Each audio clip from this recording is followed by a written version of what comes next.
আমি সামিরারে আর ডনেরে ফাইলে এজাহারভুক্ত আসামি কি করে বাইরে থাকে? আসামিদেরকে ধরিয়ে দেওয়া হবে। যে সামিরা এবং ডন। সালমান শাহ ঘটনার বিষয়টি কোর্ট থেকে ফের তদন্তের নির্দেশ দিতে ঘরবাড়ি ছেড়ে উধাও হয়েছেন ডন এবং সামিরা। গত সপ্তাহে হাইকোর্টের বারান্দায় সামিরার বৃদ্ধ স্বামী ইশতিয়াক আহমেদকে ঘোরাঘুরি করতে দেখা গেলেও এখন তারও কোনো হদিশ নেই। তারা কে কোথায় আছেন যার কোনো নির্দিষ্ট তথ্য নেই সামিরার বাড়িতে থাকা কাজের লোকের কাছেও।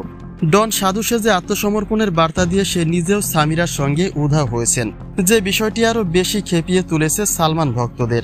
তারা বলছে এদের যদি কোথাও পাওয়া যায় তবে চূড়ান্ত শাস্তি নিজেদের হাতেই প্রদান করবেন, যেন আর কোনো সালমানের সঙ্গে এমন কোনো হৃদয় বিদারক ঘটনা না ঘটে।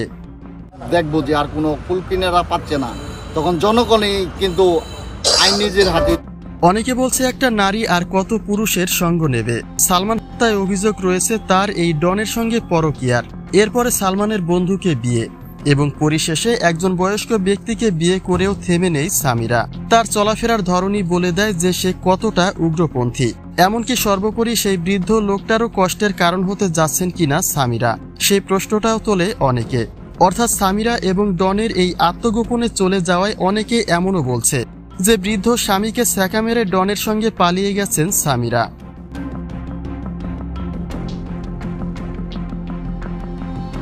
অন্যদিকে সময়ের সঙ্গে চাপের মুখে পড়ছেন সালমান হত্যা মামলার দায়িত্বে থাকা পুলিশ কর্মকর্তারা। কেননা এতগুলি দিন পেরিয়ে গেলেও এখন পর্যন্ত কোনো আসামিকে তারা গ্রেপ্তার করতে পারেনি।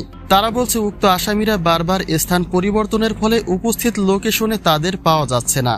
তবে তারা আশা ব্যক্ত করেছেন খুব শীঘ্রই আসামিদের গ্রেপ্তার করতে সক্ষম হবেন। কিন্তু পুলিশের এই কথায় সন্তুষ্ট নয় সাধারণ জনতা। তারা বলছে ডন সামিরাকে কোথাও পাওয়া গেলে আইনের অপেক্ষায় আর বসে থাকবেন না তারা। প্রয়োজনে আইন নিজে হাতে তুলে নিয়ে সমাজ থেকে এই দূষিত ভাইরাসদের চির বিদায় করবেন, যেন আর কোনো সালমানের জীবনে এমন ঘটনা না ঘটে।